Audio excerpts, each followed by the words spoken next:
The sky burned crimson as warriors clashed on the plains of Troy, their swords ringing like thunder beneath the gaze of furious gods. This wasn't just a fight for land or power. It was a struggle etched into eternity, where mortals became legends and myths bled into history. For centuries, these battles have haunted our imagination, their stories whispered across campfires and carved into ancient tablets. But what if these epic conflicts held more than just grand tales? What if, hidden within the layers of myth, there are echoes of real events, lost kingdoms, forgotten heroes, and truths too extraordinary to dismiss as mere fantasy? From the blood-soaked fields of Kurukshetra in the Mahabharata to the celestial war of the Norse Aesir and Vanir, humanity's oldest stories are threaded with battles so monumental they've shaped cultures, religions, and even the borders of empires. These aren't just fights, they're cosmic dramas where destiny hangs by a thread, where gods walk among men, and where the line between history and legend dissolves into something far more thrilling. Imagine standing on the brink of Ragnarök, hearing the howl of Fenrir's chains breaking, or witnessing the earth shake as the Titans rise against Olympus. These legends aren't just entertainment, they're windows into how our ancestors made sense of chaos, courage, and the terrifying beauty of war. Today, we're embarking on a journey through 30 of these extraordinary clashes, each one a masterpiece of myth and memory. We'll unravel the secrets behind the Trojan horse, dissect the supernatural strategies of the Celtic Fomorians, and question whether the great hero Gilgamesh fought monsters or something far more human. Along the way, you'll discover how these stories mirror real historical conflicts, how they've been twisted by time, and why, centuries later, they still make our hearts race. So ready your shield and sharpen your curiosity, because history's greatest battles weren't always fought on ordinary battlefields. Some were waged in the shadowy realm where myth and reality collide. And that's where the real adventure begins. Before time itself had settled into order, the world trembled beneath the fury of the first gods. The Titanomachy wasn't just a war, it was the cataclysm that forged the very fabric of Greek myth, a decade-long storm of vengeance and rebellion that would decide who ruled the cosmos. On one side stood Cronus, the cunning titan who once butchered his own father to seize the throne of the universe, now paranoid that his children would repeat his crime. On the other, his youngest son Zeus, hidden at birth to escape his father's hunger, raised in secret until he returned not as a victim, but as a thunderbolt-wielding storm of retribution. This was no ordinary clash of armies. The Titans, primordial forces of earth, sky, and sea, hurled mountains like pebbles and split the oceans wide. Atlas, the unbreakable, shouldered the weight of the heavens as a weapon, while the hundred-handed hecatoncheires rained boulders like meteors. Against them, Zeus and his siblings, Poseidon with his earth-shattering trident, Hades with his helmet of unseen shadows, unleashed powers so vast, the poet Hesiod claimed the very foundations of the world shook with their footsteps.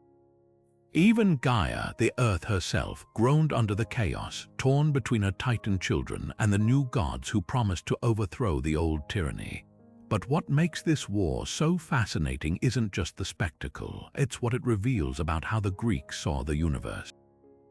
The Titanomachy wasn't just about replacing one ruler with another.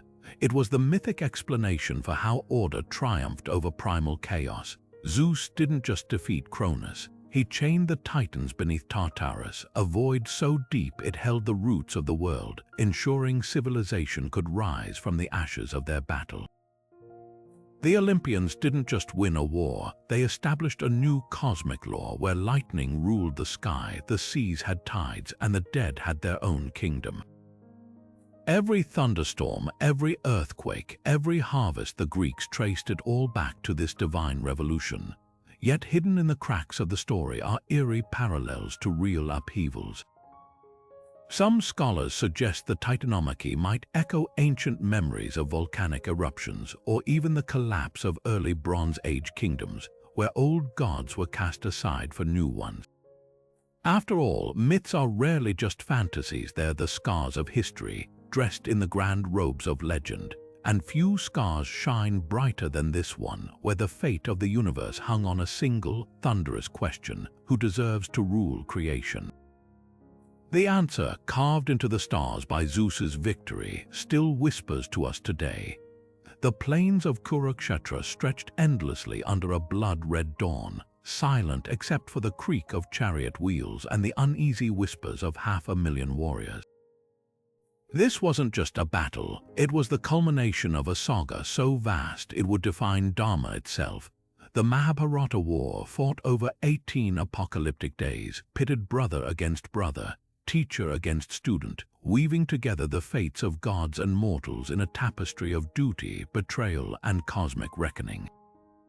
At its heart stood Arjuna, the greatest archer of his age, gripping his divine bow Gandiva as he stared across the battlefield at the faces of his own kin.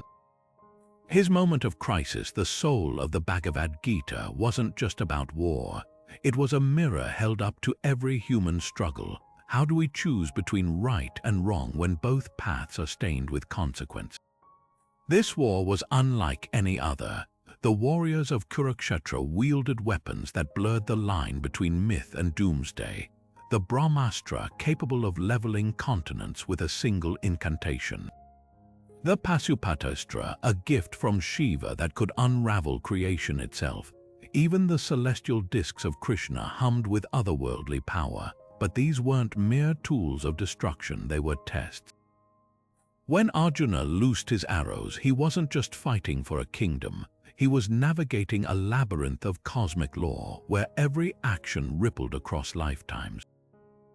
The epic's most haunting lesson: victory could be as devastating as defeat. By the war's end, nearly every hero lay dead, their triumphs hollow, their kingdoms ash. The survivors wandered the battlefield in horror, realizing too late that no one truly wins when duty demands the unthinkable. Yet hidden beneath these layers of allegory are echoes of something startlingly real. Scholars trace threads of the Mahabharata to ancient conflicts in the Indus Valley, where Bronze Age kingdoms might have clashed over water, land, or honor. The city of Hastinapur, mentioned in the text, aligns with archaeological sites near modern-day Delhi. Even the descriptions of divine weapons, fire that never ceases, rivers boiling in their beds, bear eerie resemblance to advanced ancient warfare or natural disasters seared into collective memory. But the real magic of the Mahabharata isn't in proving its historicity.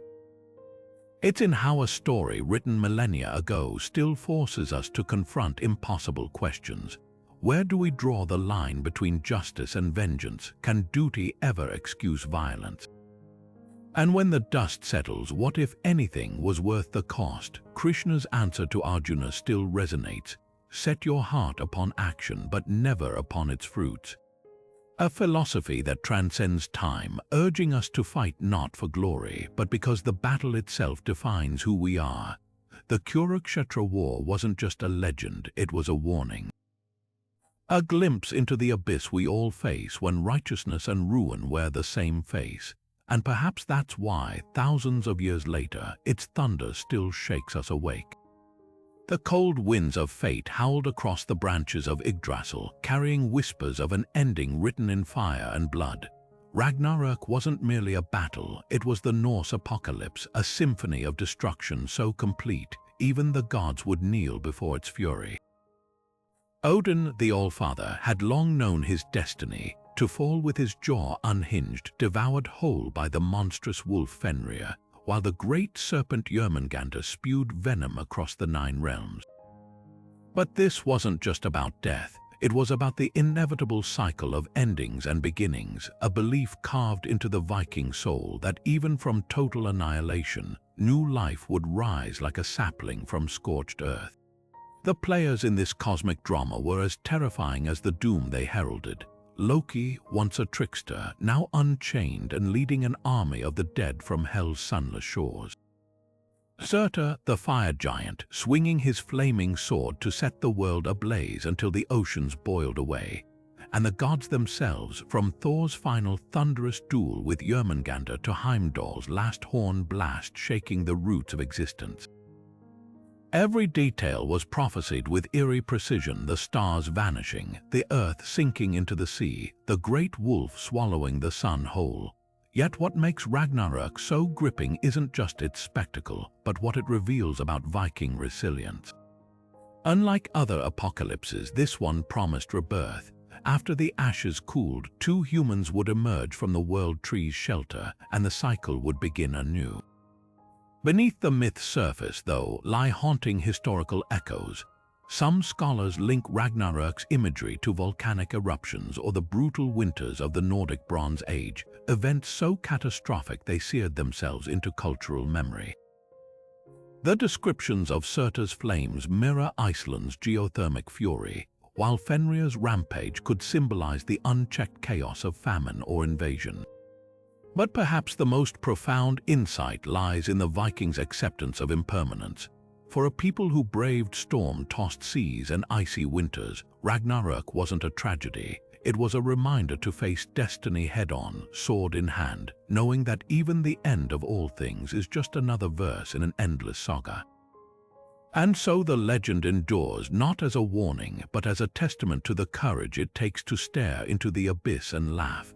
Because if even the gods must fall, then our own struggles are part of something far grander, a cycle as old as time, where every ending carries the seed of a new beginning.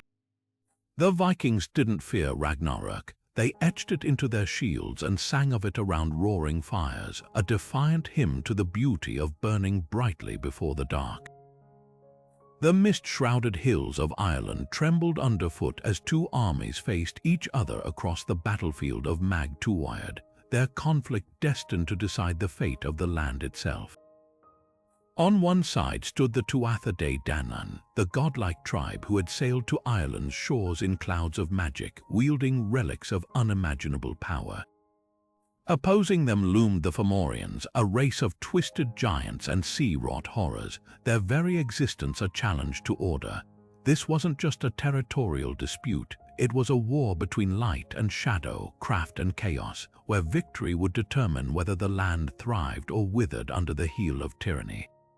At the heart of this mythic struggle was Lugh, the radiant warrior whose skills were as vast as the sky. He wasn't merely a champion. He was a living bridge between the Tuatha De Danann's mastery and the desperate hope of a people pushed to the brink. When he arrived at the court of King Nuada, no gatekeeper could bar his way, for Lugh declared himself master of every art: swordplay, poetry, healing, even the forging of destiny itself. His presence tipped the scales, but the true weapons of this war were the relics the Tuatha carried: the Lia Fail, the stone of destiny that roared beneath the feet of true kings, the invincible spear of Lugh that thirsted for battle, and the Dagda's cauldron, a bottomless vessel that could feed armies and resurrect the dead. These weren't just tools, they were the physical manifestations of sovereignty, abundance, and the right to rule. The battle itself unfolded like a storm of mythic symbolism.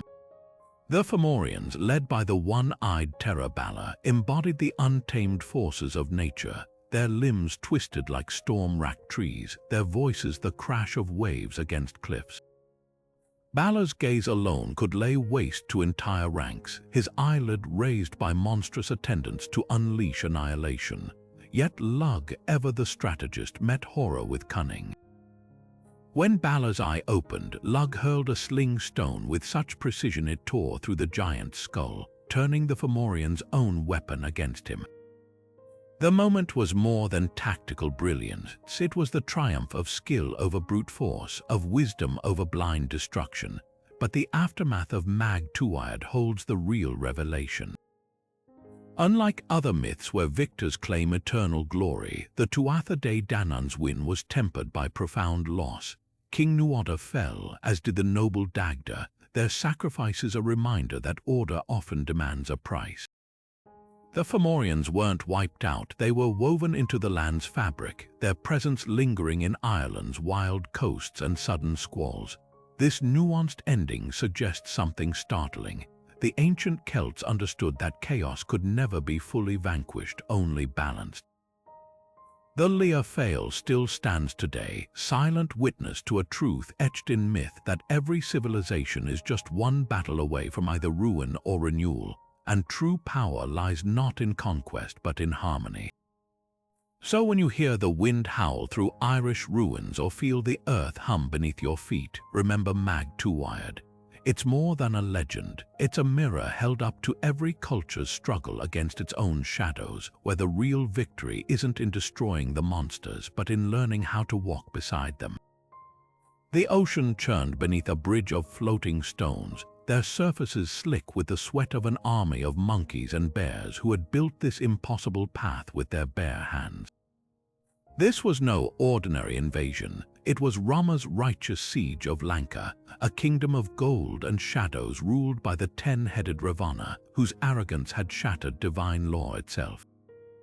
The Ramayana's war wasn't just about rescuing Sita. It was a cosmic reckoning where the very definition of Dharma would be tested against the backdrop of winged demons, burning cities, and a hero's unshakable devotion. At the heart of this clash stood Hanuman, the monkey god whose leaps could cross continents and whose loyalty knew no bounds.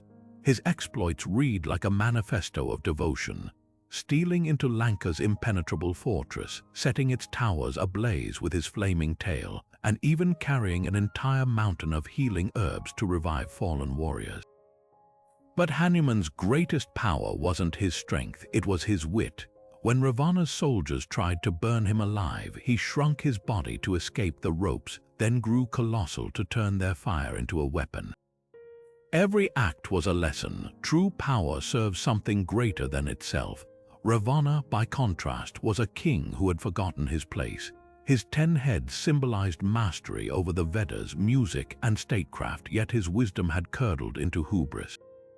He believed his boon of invincibility against gods and demons made him untouchable, never anticipating a mortal like Rama would be his undoing. Here lies the Ramayana's razor-sharp irony. Ravana's downfall came not from weakness, but from his refusal to see beyond his own glory. Even as Lanka burned, his advisors pleaded with him to return Sita and end the war, but a ruler who confuses pride with power will always choose ruin over redemption. The battle itself unfolded like a chess game of mythic proportions. Rama's arrows, blessed by the sages, cut through illusions and sorcery. Ravana's son Indrajit, nearly invisible in the smoke of sacrificial fires, tied Rama and Lakshmana in serpentine bonds only for Garuda, the divine eagle, to swoop down and shred the constraints. Every victory had a cost. When the demon Kumbhakarna, Ravana's gargantuan brother, woke from his cursed slumber, his rampage left rivers of blood until Rama pierced his heart with a single fateful shot. The lesson was clear. Even the mightiest forces of chaos can be felled by unwavering focus. But the war's true climax came in its quietest moment. Before facing Ravana, Rama bowed to his charioteer, acknowledging that no victory is possible without acknowledging those who guide us. Then, with one arrow imbued with Brahma's essence, he severed Ravana's central head, the seat of his ego, while leaving his knowledge intact. This wasn't just a kill, it was surgical justice. The Demon King's body blazed like a comet, a final warning against mistaking gifts for greatness. And so Lanka fell, not just to an army, but to an idea that Dharma, like Rama's bowstring, must be held taut between mercy and resolve. Thousands of years later, the Ramayana still asks us what bridges would we build for what we love, and what heads must we lose to remember who we truly are. Mount Olympus shuddered as the earth split open, spewing forth an army of monstrous giants, each born from Gaia's fury, her revenge for the Titan's imprisonment. This was the Gigantomachy, a war so cataclysmic it threatened to tear the cosmos apart. Unlike the Titanomachy, where gods fought gods, this battle blurred the lines between mortal and divine. A chilling prophecy declared that the Olympians couldn't win without a mortal's aid, forcing Zeus to seek heroes like Heracles, whose arrows would tip the scales of fate. The stakes nothing less than the survival of divine order itself. Athena emerged as the war's brilliant tactician, her strategies as sharp as the spear she wielded. When the giant Enceladus charged, she didn't just meet him head-on, she hurled the entire island of Sicily atop him, pinning him beneath its weight. Yet her greatest weapon wasn't strength, it was cunning. For Porphyrion, king of the giants, she devised a trap. Luring him with illusions of vulnerability, she watched as Heracles' arrow found its mark, proving that even the mightiest foes could fall to mortal hands guided by divine wisdom. Every move was a lesson. The gods needed humanity as much as mortals needed them. The myth's deeper layers reveal a stark message about power and rebellion. The giants weren't mindless brutes, they wielded flaming oaks as clubs and breathed poison into the sky, embodying nature's untamed wrath. Their uprising mirrored the Titans' defiance, but with a terrifying twist. They sought to overthrow Olympus by stacking mountain upon mountain, a literal climb to usurp the heavens. Yet their defeat wasn't just about brute force. By requiring mortal intervention, the gods cemented a new covenant. Divine rule wasn't absolute. It depended on mortal belief, on heroes willing to stand beside them. Archaeologists have unearthed pottery and temple friezes from Athens to Pergamon depicting this battle, often with Athena and Heracles side by side. These artifacts suggest how the myth reinforced cultural identity, especially for Athens, which claimed Athena as patron. The Gigantomachy wasn't just a story, it was propaganda, a reminder that chaos could only be quelled through the alliance of gods and mortals, and perhaps that's why this legend endures. It whispers that even in the face of earth-shattering rebellion, order prevails not by divine decree alone, but through the courage of those willing to fight for it. The rain fell in relentless sheets over the land of Izumo, drumming against the thatched roofs of terrified villagers as they whispered prayers to long-silent gods. Their terror had a name, Yamata no Orochi, the eight-headed serpent whose coils crushed mountains and whose thirst could drain rivers dry. Every year, the beast demanded a sacrifice, a maiden offered in trembling submission until the storm god Susanoo arrived, not as a savior, but as an exile cast from the heavens for his reckless fury. What unfolded next wasn't just a hero's slaying of a monster. It was a mythic dance of deception, divine cunning, and a sword that would become the soul of Japan itself. Susanoo's strategy was as unorthodox as his temperament. Instead of charging headlong into battle, he observed. Learning of the serpent's weakness for sake, he orchestrated an audacious trap, brewing 8 vats of sacred rice wine so potent the very air above them shimmered. When Orochi descended, its 8 heads plunged into the alcohol, drinking until the beast swayed, drunk and vulnerable. Only then did Susanoo strike, his blade Totsuka note, Tsurugi flashing like lightning as it severed head after head. But the real surprise lay in the creature's tail, where his sword struck something unyielding, a blade of unimaginable sharpness, the future Kusanagi note Tsurugi. This serpent wasn't just a mindless predator, it was a guardian of divine artifacts, its body a vault for weapons meant to shape empires. The Izumo conflict's aftermath rippled far beyond the battlefield. Susanoo, once a disgraced outcast, presented Kusanagi to his sister Amaterasu, the sun goddess, in a gesture of reconciliation. The sword became one of Japan's 3 sacred treasures, symbols of imperial legitimacy so revered, they're still said to reside in shrines today, unseen by mortal eyes. But the myth's brilliance lies in its layers. Yamata no Orochi wasn't just a villain. Some scholars suggest the serpent symbolized chaotic natural forces, perhaps the unruly rivers of Izumo, tamed through early engineering, with Susanoo's victory mirroring humanity's struggle to control their environment. Even the sake trick might encode ancient rituals where alcohol was used in Shinto ceremonies to pacify kami or spirits. What makes this legend unforgettable isn't the monster's size or the hero's strength, it's the delicate interplay of chaos and order. Susanoo, a god of storms, defeats a creature of destruction using wit rather than wrath, proving that even the wildest forces can be harnessed, and Kusanogi's legacy. It cuts through history like the blade itself, whispering that sometimes the greatest treasures are found not in victory, but in the unexpected wounds we inflict along the way.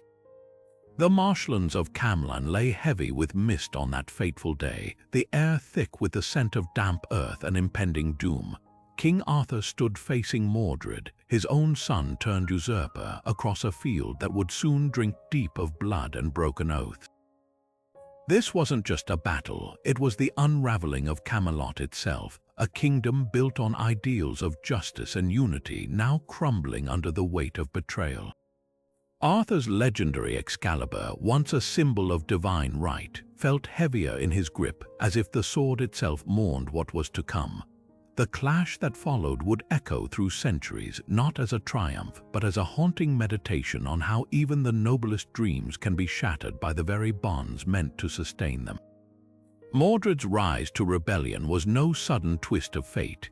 It was the culmination of hidden resentments, of whispers in shadowed courts, and of Arthur's own unintended sins, the product of an affair with Morgause that birthed a son destined to destroy him. The young warrior's defiance wasn't mindless ambition. It was the explosive result of a love denied, a throne promised then withheld. When their armies met at Camlann, the fighting was so brutal, chroniclers wrote that the earth turned to mud beneath the corpses. Father and son fought like mirrored shadows, each blow carrying the weight of a relationship perverted by destiny. Arthur's spear ran Mordred through, but not before the dying prince drove his own sword deep into the king's skull. The tragedy wasn't in the victory or defeat, but in the horrific symmetry of their mutual destruction. Yet the most poignant moment came after the battle, as Arthur lay bleeding beneath the weeping sky. With his last strength, he ordered Sir Bedivere to return Excalibur to the Lady of the Lake, its mystical guardian. The knight hesitated twice, unable to part with the symbol of Camelot's glory, until finally, he hurled it into the waters where a spectral hand rose to claim it. This wasn't just the loss of a weapon, it was the surrender of an era. The sword's disappearance marked the end of Arthur's reign, but also a quiet promise that ideals like magic are never truly gone, only waiting to be reclaimed. Scholars have long debated whether Camlann reflects a real historical conflict, perhaps a 6th century skirmish between British warlords. The site itself remains disputed, with locations from Cornwall to Wales staking claim. But the legend's power lies beyond geography. It's a stark reminder that no kingdom, no matter how just, is immune to the cracks of human frailty. Arthur's story endures not because he won, but because he lost, and in that loss he became something greater than a king. He became a warning, a beacon, and a question. Can honor survive in a world where even the mightiest fall to their own blood? The mists of Camlann still drift through our stories today, thick with the unanswerable. Before the first Mead Hall was built or the runes carved, the realms of Norse myth trembled under a different kind of storm, not of thunder but of divine betrayal. The Aesir-Vanir War wasn't just a petty squabble among gods. It was a clash of cosmic ideologies where two powerful factions with opposing visions of existence faced off in a conflict so primal, even Odin's ravens hesitated to speak its name. On one side stood the Aesir, warriors and rulers who valued strength and oath. Against them, the Vanir, masters of fertility, magic, and the unseen forces that made crops grow and hearts ache. This was no simple good versus evil tale. It was a struggle over which virtues would shape the world itself. The spark that ignited the war is shrouded in the same mist that cloaks Odin's secrets. Some poems whisper of Gullveig, an enigmatic Vanir sorceress who walked into Asgard with eyes full of prophecy and a tongue dripping golden lies. The Aesir, suspicious of her arcane powers, stabbed and burned her 3 times reborn from the flames. Her torment became the Vanir's rallying cry, proof that the Aesir feared what they couldn't control. Others claim it began with Freya's tears, shed when the Aesir demanded her as hostage in an uneasy peace. What's certain is that the battlefield became a grotesque canvas of divine ingenuity. The Vanir hurled curses that turned swords to serpents, while the Aesir shattered shields with enchanted war cries. At one point, the Vanir even decapitated one of their own, Mimir, and sent his severed head to Odin as a grisly message, only for the All-Father to preserve it with spells, forcing the skull to whisper forbidden knowledge for eternity. Yet the war's true brilliance lies in its resolution. Exhausted by stalemate, the gods did something unprecedented. They swapped leaders. The Vanir sent Freyja, her twin brother Freyja, and their father Njord to live among the Aesir, while the Aesir dispatched Honir and Mimir's talking head to Vanaheim. This wasn't just diplomacy, it was divine alchemy, blending warrior ethos with the rhythms of earth and sea. Freyja taught Odin the secrets of Seda, a magic so potent it was once considered unmanly. Njord's mastery of wind and wave became vital for Viking longships. Even Honir, though mute without Mimir's counsel, became a symbol of patience in Vanir courts. The factions didn't just make peace, they merged, creating a pantheon greater than the sum of its parts. Archaeologists see echoes of this myth in Scandinavia's Bronze Age, where two distinct cultures, one martial, the other agrarian, fused into what would become Norse society. The Vanir's association with fertility right aligns with ancient votive offerings found in bogs, while the Aesir's warrior code mirrors the spearheads and runestones of later eras.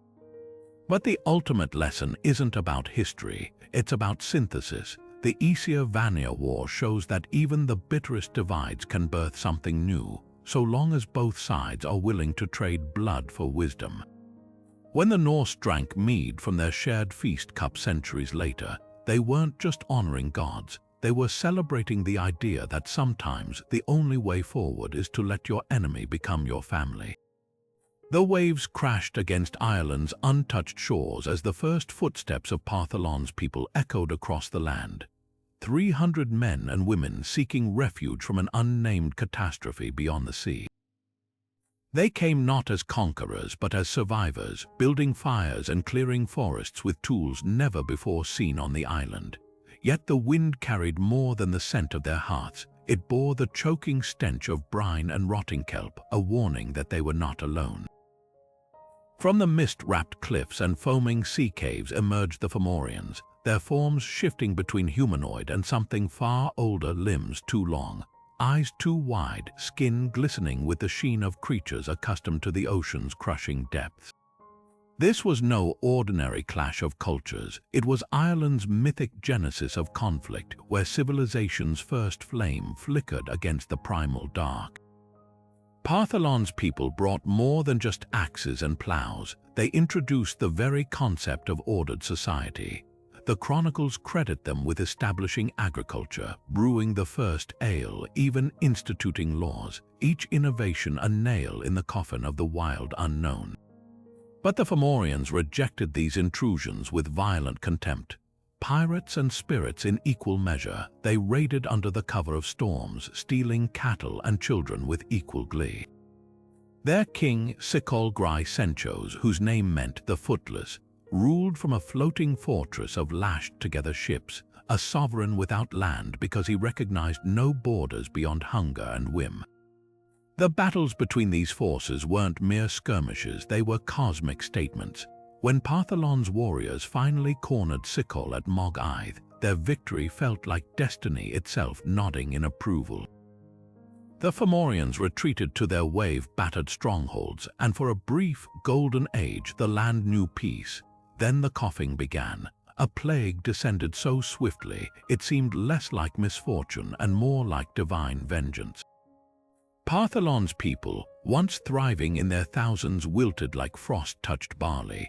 Within weeks, the wells ran thick with pus, the air itself turned foul, until the last survivor stood alone on a hill overlooking 9,000 unburied corpses. Scholars have long debated whether this scourge reflects ancient memories of real epidemics carried by Neolithic settlers, or if it's a metaphor for the inevitable vulnerability of all civilizations. But the chilling detail that lingers isn't the death toll, it's the silence afterward. No ballads were sung for Partholon's fallen, no cairns raised.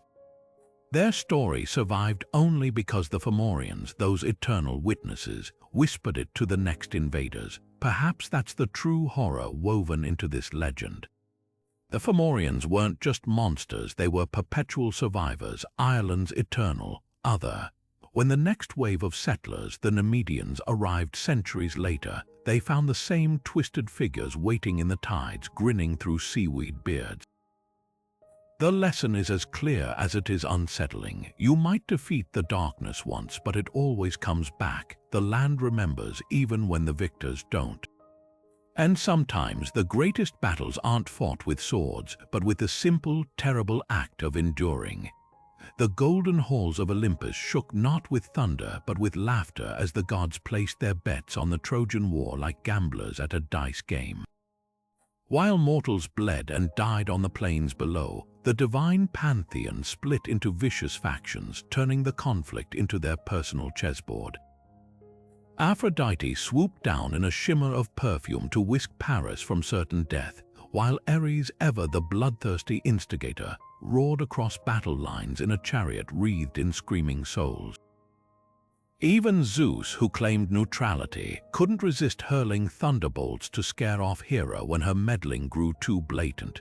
This wasn't just divine intervention, it was a pantheon-wide tantrum, where cosmic beings with the power to unravel mountains bickered like children over favorite toys. Homer's genius lay in how he weaponized this celestial pettiness. When Diomedes, guided by Athena, rammed his spear into Ares' gut, sending the war god howling back to Olympus, it wasn't just a heroic feat, it was a scathing satire of divine fragility. The gods bled golden ichor instead of mortal blood, but their wounded egos proved just as vulnerable. Hera seduced Zeus with a borrowed girdle of desire just to distract him long enough for Poseidon to rally the Greeks, reducing the king of gods to a drowsy, love-struck fool. Every act of interference exposed a startling truth. For all their immortality, the Olympians were slaves to their own petty rivalries and bruised prides. But beneath the spectacle lies a darker commentary. The gods didn't just take sides, they weaponized human lives to settle old scores. Apollo's plague arrows rained down on the Greek camp not because Agamemnon offended justice, but because his priest happened to be Apollo's favorite. Athena tricked Hector into standing his ground against Achilles not out of some grand moral design, but because she held a grudge against Troy for a beauty contest she lost centuries prior. Titanomachy, literally God-fighting, reveals how dangerously arbitrary divine will could be. Mortals prayed for fairness, but the heavens answered with caprice, their fates tossed between deities who viewed them as pawns in an endless, selfish game. Archaeological evidence suggests this myth might reflect Bronze Age anxieties about the unreliable nature of the divine. Clay tablets from Hittite cities describe similar gods meddling in human wars, while Mycenaean frescoes show offerings piled high at altars, perhaps desperate attempts to curry favor with mercurial deities. Yet the Iliad's enduring power comes from its uncomfortable honesty. Even today, we recognize the terrifying absurdity of powerful beings who act on whims rather than wisdom. The gods of the Trojan War weren't just characters, they were mirrors held up to every system where the mighty play games and the powerless pay the price. Before light had a name and before the heavens held their shape, there was only Tiamat, the primordial dragon of salt and chaos, her massive coils churning the waters of the abyss into storms. She wasn't just a monster, she was the living embodiment of formless existence, the mother of all gods and the first threat they would ever face. Yet when her children grew restless, when they dared to challenge the endless night she represented, Tiamat's grief curdled into wrath. She birthed an army of serpents, scorpion men, and hurricane demons, each more terrible than the last, and set out to devour creation itself.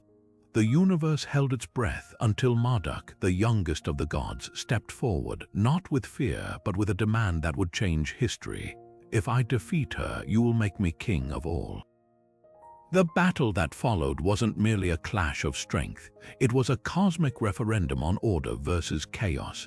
Marduk, armed with the winds as his weapons and lightning as his spear, faced Tiamat in the void where time itself struggled to take root. The Enuma Elish, Babylon's creation epic, paints the scene with chilling grandeur. Tiamat's jaws gaped wide enough to swallow stars, her roar shaking the foundations of the deep. But Marduk wasn't fighting blind rage, he wielded strategy. He hurled the raging winds into her belly, distending her form until she couldn't close her mouth, then shot an arrow through her heart, splitting her body like a rotten fruit. Her corpse became the raw material of the universe, her ribs the vault of heaven, her eyes the sources of the Tigris and Euphrates, her tail the Milky Way strewn across the night. Yet the real brilliance of this myth lies in its political subtext. Marduk's victory wasn't just divine drama, it was propaganda. Babylon, once a minor city-state, had risen to dominate Mesopotamia by the time the Enuma Elish was inscribed. By casting Marduk as the hero who tamed chaos, Babylonian priests legitimized their city's supremacy, claiming their patron god had earned the right to rule all others. The poem even details how the gods, grateful for their survival, built Marduk's temple Esagila as the axis of the world. This wasn't theology, it was a divine coronation ceremony mirrored in the earthly reign of Babylon's kings. Archaeologists have found parallels between Tiamat's defeat and older Sumerian myths, where the storm god Ninurta slays the dragon Anzu. But Babylon's version added something radical, the idea that order isn't inherent, it's imposed. Marduk doesn't inherit authority, he seizes it through sheer competence, a notion that would have resonated with Babylon's ambitious rulers. Even the method of Tiamat's death carries symbolism. The winds bloating her body suggest the stifling heat of Mesopotamian summers giving way to life-giving breezes, turning nature's cruelty into a tool of civilization. Tiamat's legacy lingers in the unlikeliest places. Some scholars see her in the biblical Leviathan, another chaos monster subdued by divine will. Even the word Teham, Hebrew for the deep in Genesis, echoes her name. But perhaps her truest monument is the human impulse to retell her story, to frame our struggles against disorder, whether in politics or personal life, as battles against a dragon whose defeat makes the world anew. Every time we speak of overcoming chaos, we summon a fragment of Babylon's most enduring myth. That creation isn't a one-time act, but a fight we must win again and again. The trees themselves marched to war that day, their roots tearing free of the earth with groans like aging warriors rising from long slumber. This was Cadgadu, the Battle of the Trees, a conflict so strange, so steeped in druidic mystery, that its true meaning has eluded scholars for centuries. At its heart stood Gwydion, the cunning enchanter of Welsh myth, who didn't just command armies but whispered to oaks and alders until they stabbed the sky with splintered branches, transforming the forest into a living, breathing weapon. The medieval poem recounting this battle reads like a druid's fever dream, each line a riddle wrapped in symbolism. Gwydion's opponent was none other than Aron, lord of the Welsh otherworld Annon, who led his own legion of spectral forces. But the real genius of this myth isn't in who fought, it's in how. The trees weren't mindless soldiers. Each species had its own role, its own magic. The alder, sacred to prophecy, formed the vanguard. The oak, unyielding as time itself, became the battle's backbone. Even the humble fern, often overlooked, wove illusions to cloak the druid's movements. This wasn't just a fantastical image, it was a coded field guide to Celtic reverence for nature, where every leaf and root held power waiting to be unlocked by those who knew the old tongues. Some historians suggest Cadgadu might encode a real historical conflict, perhaps a clash between rival druidic sects where poetry itself was the weapon. Bards held immense influence in Celtic society, their verses capable of satirizing enemies into disgrace or rallying entire kingdoms with a single chant. The poem's description of Gwydion singing the trees to life could mirror the way Druids used mnemonic secret poetic formulas to memorize vast troves of knowledge, turning language into a kind of living armor. Even the tree's anthropomorphism might reflect Ogham, the Celtic alphabet where each letter corresponds to a specific tree, suggesting the battle was as much about words as it was about swords. But the most haunting interpretation lies in the aftermath. The poem concludes with the enigmatic line, "The alder's first, but the oak is king," a reminder that while cunning and change might start a war, endurance wins it. Centuries later, this battle still whispers through Welsh folklore, not as a tale of conquest, but as a testament to the idea that the right words, spoken with enough conviction, can make even the earth rise in rebellion. So the next time you walk through a forest, listen closely. Those creaking branches might not just be the wind, they could be the echoes of an ancient army still waiting for Gwydian's call. The desert wind howled like a grieving mother as Rostam stood over the fallen warrior, his own hands trembling for the first time in decades of battle. Only when he tore open the young man's armor to claim his trophy did he see the amulet, a family heirloom he'd placed around his infant son's neck years before, when he'd left the boy's mother behind. This wasn't just another victory for Persia's greatest champion. It was the moment Rostam realized he'd spilled his own son Sohrab's blood on the hot sands. Ferdowsi's Shahnameh, Iran's epic book of kings, stitches this heartbreak into a tapestry of war, honor, and unbearable irony, proving that even the mightiest heroes are helpless against fate's cruelest jokes. Rostam's legend is a mosaic of impossible feats and crushing sorrows. Born with the strength of 10 men, his childhood reads like a manual on becoming a demigod, strangling a ravenous white elephant at age 8, taming the demonic steed Raksh, who bowed to no other rider. His 7 labors, from slaying a dragon to outwitting a sorceress, set the standard for Persian heroism.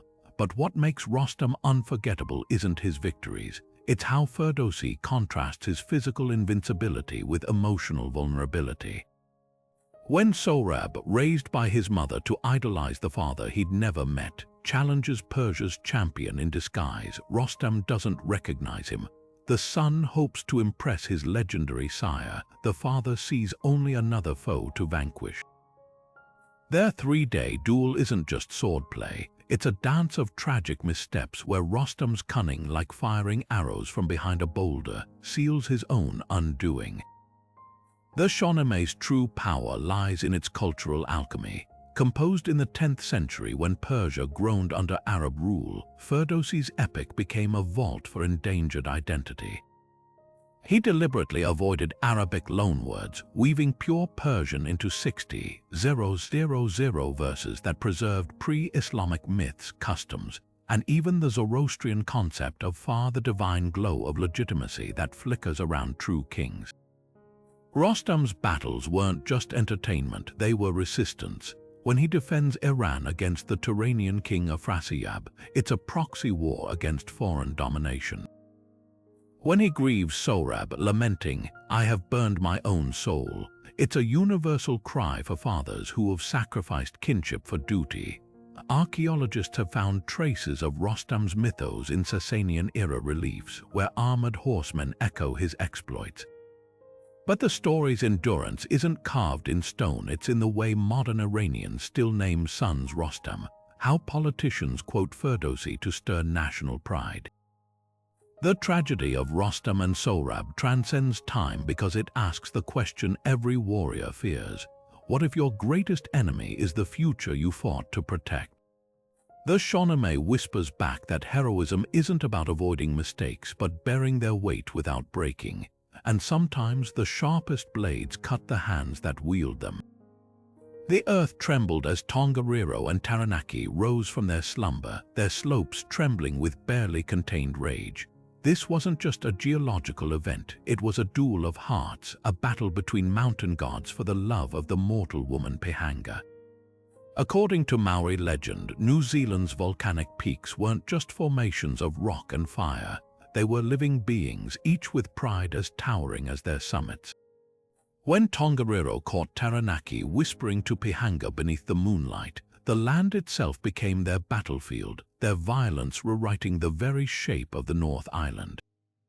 What makes this myth so captivating isn't just its drama, it's the way it personifies the restless energy of the earth. Tongariro, the jealous husband, erupted in fury, hurling molten rock and scorching steam at his rival. Taranaki, wounded but defiant, tore himself from the land and fled westward, carving the Wanganui River in his retreat. The deep gashes left behind became the Rangipo Desert, a scar still visible today. But Pihanga wasn't just a passive prize. Her sorrow stained the slopes of her namesake mountain green with perpetual mist, a reminder that even gods bear the cost of war. Modern volcanologists might describe this region as part of the Pacific Ring of Fire, where tectonic plates collide. But the Maori knew something science is only beginning to articulate, that landscapes have memory. The thermal springs bubbling near Tongariro's base, those are his lingering rage. The way Taranaki's peak stays shrouded in clouds, that's his enduring shame. Every eruption, every tremor becomes a postscript to that ancient feud. The legend's brilliance lies in its layers. On one level, it's a cautionary tale about desire and consequence. But it's also a mnemonic, a way to encode vital knowledge. By remembering which mountains fought, tribes could predict which valleys were safe from lava flows, which springs held healing waters, and where to plant crops in the mineral-rich aftermath of eruptions. The stories weren't just entertainment, they were survival manuals wrapped in poetry. And perhaps that's why this battle endures, not just in song, but in the land itself. When Tongariro rumbles, Maori elders don't speak of magma chambers, they whisper that the old god is dreaming of war again. Because in Aotearoa, the line between myth and mountain is as thin as the steam rising from a crater's edge. The air over Teotihuacan hung thick with the scent of burning copal as the gods gathered in the darkness, their divine blood still wet from the last sacrifice. This wasn't just another celestial meeting, it was the brink of annihilation. According to Aztec cosmology, the universe had already died 4 times, each era, or sun, ending in cataclysm.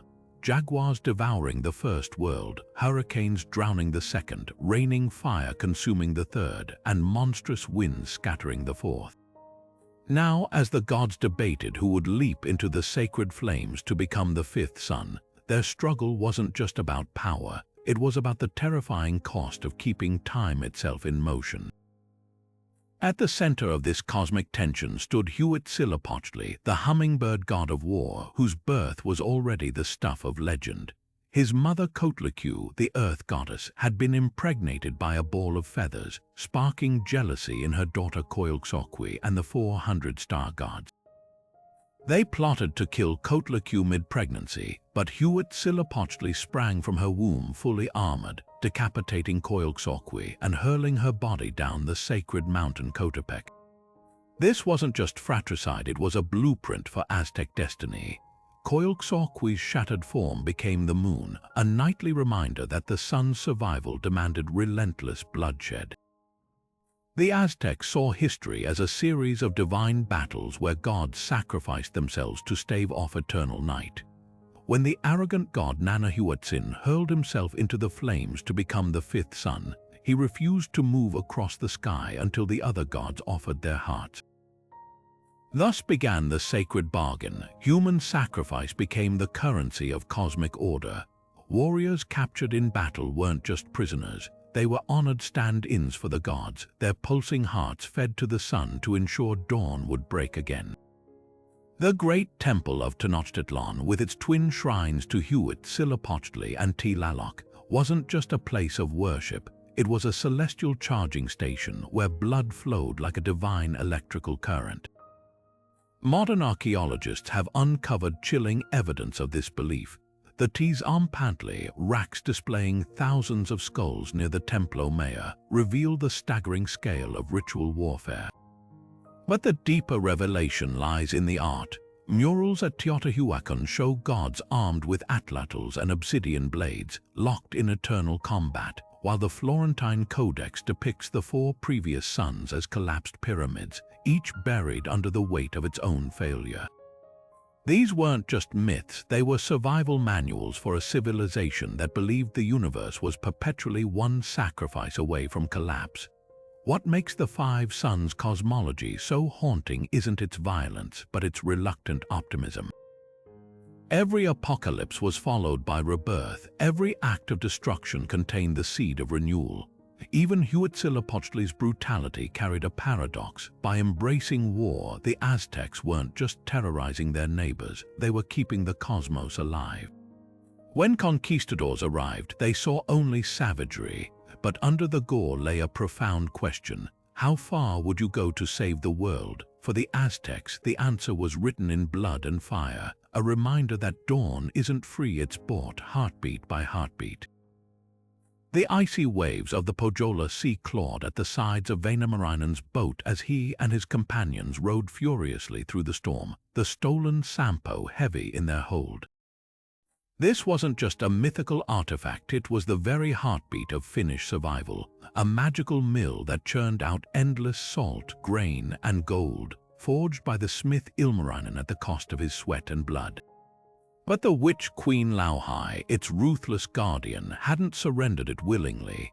The theft of the Sampo wasn't just a heist, it was a rebellion against the brutal whims of nature itself, embodied by Lauhai's wrath as she conjured tempests and sent a monstrous eagle to reclaim what she'd lost. Vainamarainen, the eternal bard whose songs could bend willow branches and lull bears to sleep, now faced a challenge even his magic couldn't melody away.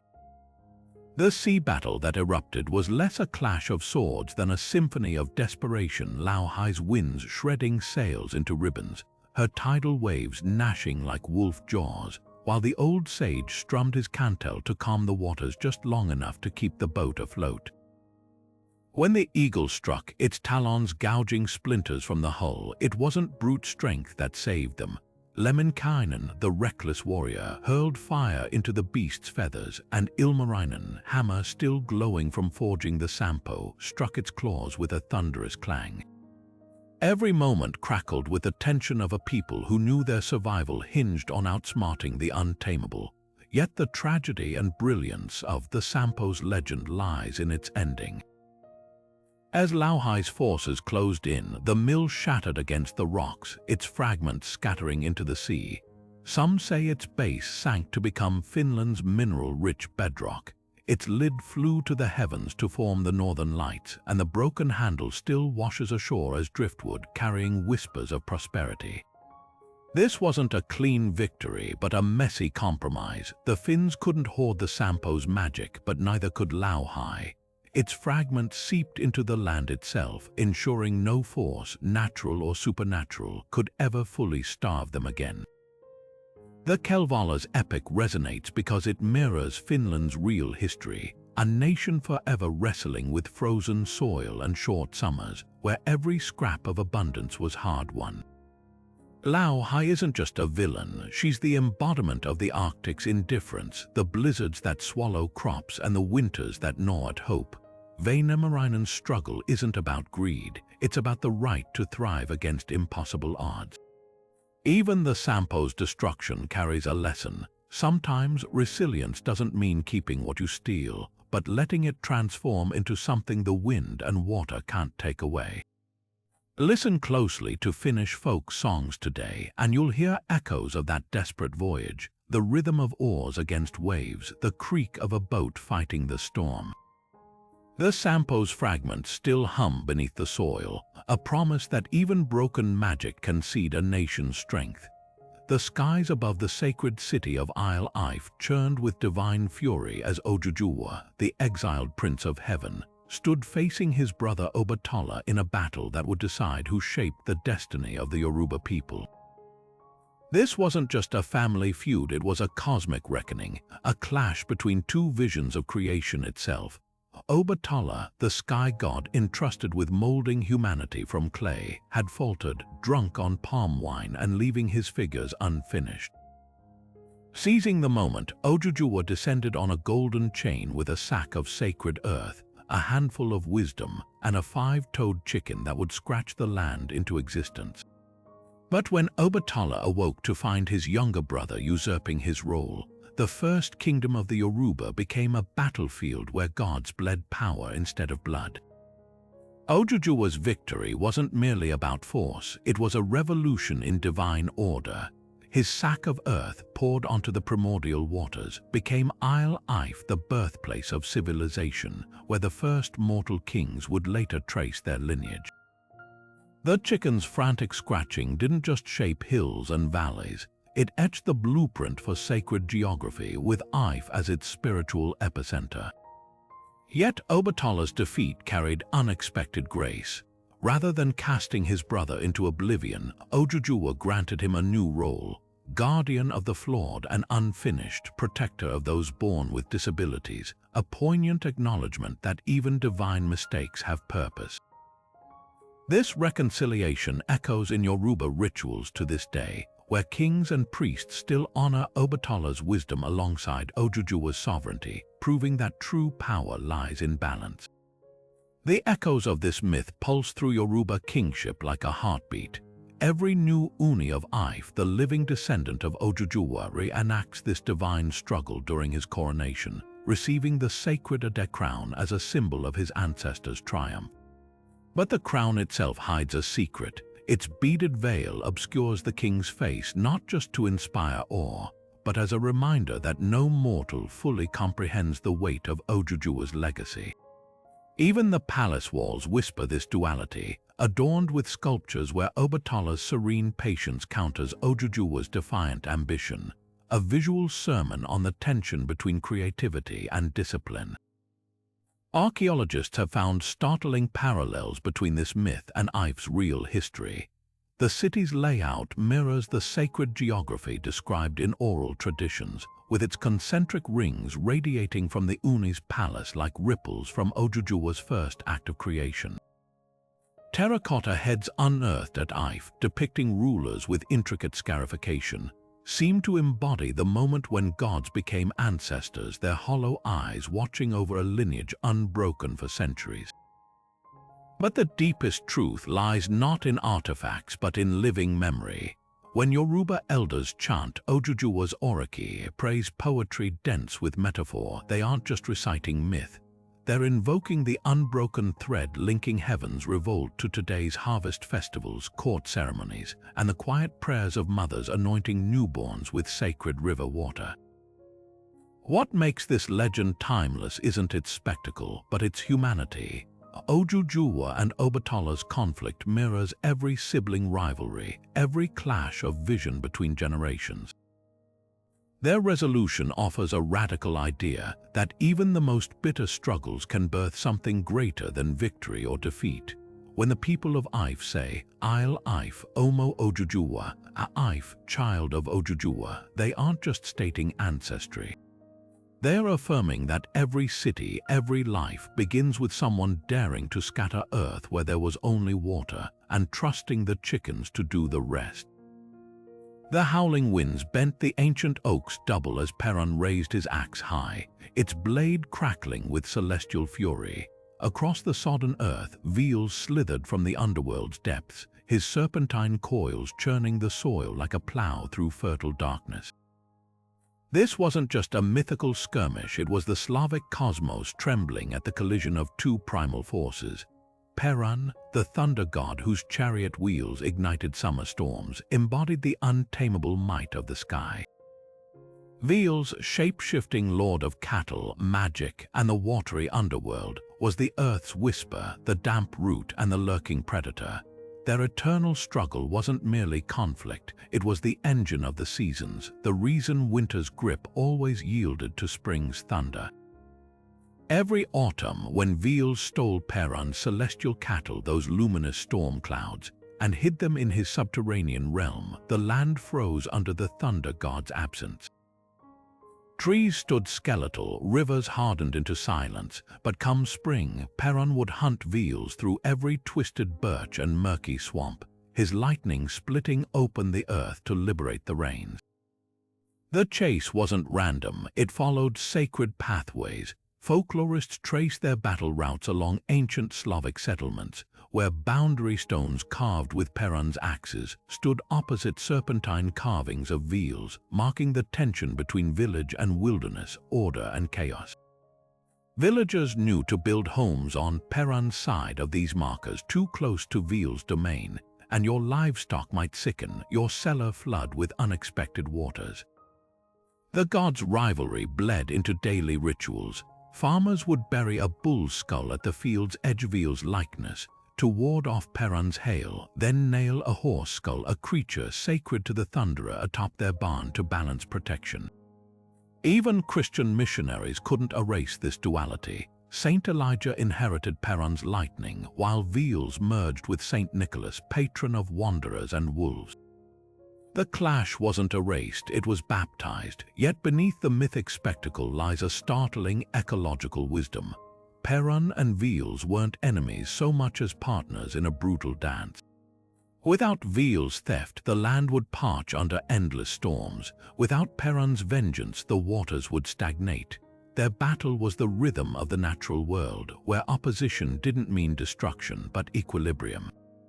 So when a summer storm erupts over the Carpathians, remember, it's not just rain. It's the latest skirmish in a war that keeps the world alive. The plains of Zulu churned with more than dust and battle cries. They seethed with the fury of gods and the birth of an empire. When the Yellow Emperor, Huangdi, faced the nine-reeled warlord Kaiyu in the first great clash of Chinese legend, it wasn't just armies colliding. It was innovation against sorcery, order against chaos, and the moment history pivoted toward a civilization that would endure for millennia. Kaiyu wasn't merely a warrior, he was a storm given human form, his bronze forehead gleaming like forged metal, his 81 brothers, each with horns and hooves roaring beside him. His weapons weren't just blades, they were weather itself, his shaman summoning fog so thick it blinded entire battalions, rain so fierce they drowned the very will to fight. Huangdi's genius lay in countering magic with mechanics. While Kaiyu's forces relied on monstrous allies and elemental fury, the Yellow Emperor unveiled China's first war chariots, wooden beasts on wheels that carved through enemy lines like dragons through smoke. Historians now believe these early chariots, though primitive compared to later designs, revolutionized warfare by combining mobility with intimidation, their rattling advance shaking the earth as much as their arrows pierced flesh. But Huangdi's masterstroke came when he commissioned the south-pointing chariot, a compass-guided vehicle that cut through Kaiyu's fog like a needle stitching truth through illusion. This wasn't just a tool, it was a declaration that human ingenuity could outmaneuver even the gods' tricks. Yet the battle's climax hinged on something far stranger. When Kaiyu's sorcerers conjured a tempest to drown Huangdi's troops, the emperor countered with his own celestial ally, the drought goddess Nuba. Her arrival baked the battlefield into cracked earth, her breath withering Kaiyu's reins into mocking vapor. The irony was brutal. The warlord who weaponized water found himself choking on dust, his soggy banners now tinder for Huangdi's fire arrows. By the time the Yellow Emperor's forces cornered Kaiyu at Mount Tai, the victor wasn't just a man but an idea. That civilization could tame nature's chaos not through greater brutality but through sharper minds. Archaeologists still debate Zulu's historicity, but bronze artifacts from the Urlitu culture reveal startling parallels: early chariot fittings, ritual vessels depicting horned warriors, and jade carvings of cosmic battles. Even today, Taoist temples honor Huangdi as the patron of inventors, while Kaiyu's twisted visage survives in ceremonial masks, a reminder that every innovation begins as rebellion against the impossible. The lesson of Zulu endures. Progress isn't just about winning the fight, but rewriting the rules of the fight itself. And sometimes the sharpest weapon isn't a blade, but a wheel turning where none thought it could. The darkness of Xibalba wasn't just an absence of light. It was a living, breathing force that seeped into the lungs and gnawed at the soul. Here, in the Mayan underworld, the hero twins Hunahpu and Xbalanque didn't merely face death. they confronted the very architects of despair, the Zibalbans, whose idea of hospitality was a razor-lined welcome mat. The Popol Vuh, the sacred text of the Kayich Maya, frames their ordeal as more than a hero's journey. It's a cosmic allegory woven into the fabric of existence, where a simple ball game becomes the heartbeat of life, death, and the eternal cycle of maize rising from decay. When the twins descended into Xibalba, they weren't walking into a random gauntlet of horrors. Every trial was a carefully crafted reflection of agricultural reality. The House of Gloom, where shadows moved like suffocating smoke, mirrored the barren weeks before planting when the earth seems lifeless. The House of Cold echoed the killing frost that stole crops, while the House of Jaguars symbolized the lurking predators waiting to ravage a harvest. Even the infamous ball game, played with a skull instead of a rubber ball, wasn't just sport. It reenacted the celestial dance of the sun and Venus, their movements dictating planting and harvest seasons. The Zibalbans didn't just want to win. They sought to trap the twins in perpetual darkness, to freeze time itself in the sterile grip of winter. But Hunahpu and Exbalanque fought back with a weapon the Lords of Death never anticipated: laughter. When forced to guard the Zibalbans' precious flowers, they didn't cower. They let the blooms wilt, then magically revived them, exposing the underworld's fragility. When ordered to fetch impossible trophies like a rainbow's reflection, they outwitted the task with riddles of their own, their greatest trick allowing themselves to be killed and reborn, grinding their bones into cornmeal and rising anew like sprouting maize. This wasn't just resurrection, it was a divine punchline proving that even death couldn't stifle life's persistence. The deeper brilliance of the Popol Vuh lies in its layering of metaphor. The twins' victory didn't erase suffering, it redefined it, by tricking the Zibalbans into sacrificing themselves in a failed attempt at immortality. They turned the underworld's cruelty into fertilizer for the world above. Modern Maya still recount this story during planting rites, seeing the twins' journey in every kernel buried in the soil. Archaeologists find echoes of the myth in ball-court carvings, where scoring goals symbolize the sun's triumph over the underworld, and in ceramic flasks shaped like the hero twins, their images carried as talismans against despair. What makes this legend timeless isn't its spectacle, but its honesty. The Popol Vuh doesn't promise endless summer. It acknowledges darkness as part of the cycle. Yet in the twins' laughter, their refusal to play by Xibalba's rules, it offers something far more powerful. The idea that even in the bleakest fields, life's next season is already stirring beneath the surface, waiting for its moment to break through. The wind howled like a starving beast as Lugalbanda, youngest of 8 warrior brothers, collapsed against the jagged rocks of Mount Hurum. Abandoned by his kin during their campaign against distant Aratta, the Sumerian prince wasn't just fighting for survival. He was walking a razor's edge between mortal frailty and divine favor. This wasn't merely a desertion, it was the birth of a template, a blueprint for every underdog hero who'd follow, from Gilgamesh to Odysseus. What makes Lugalbanda's ordeal extraordinary isn't just his resilience, but how his struggle in those frozen highlands became a mirror for humanity's first existential questions. What do you do when the gods ignore you? How do you forge meaning from isolation? Left with nothing but a single sack of withered rations, Lugalbanda's first act wasn't despair, it was observation. He studied the mountain's secret language, where ibex hoofprints led to hidden springs, how certain lichen thrived on south-facing rocks, whispering of edible moss beneath.